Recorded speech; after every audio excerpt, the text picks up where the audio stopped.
আমরা এখন চলে আসছি সাগরপাড়ে, আমাদের গন্তব্যস্থান। এই যে এখানে আমরা বসবো, রেস্ট করবো, খাবার দাবার খাবো। যেহেতু অনেক ঠান্ডা, এখন সর্বপ্রথম চা বানানোর পর্ব চলতেছে। প্রচুর ঠান্ডা, সবাই কাঁপাকাঁপি করতেছে, তাই সর্বপ্রথম চায়ের পর্ব। চায়ের কেটলি দেওয়া হয়েছে, এরপরে বাবুর্চি দুইজন একদম রেডি বারবিকিউ করার জন্য। সবকিছু রেডি আছে, এই যে হয়েছে হাকেল সাগর পাড়।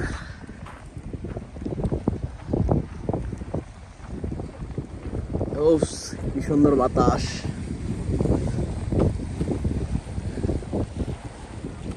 সাগরের শন শন শন শন শব্দ।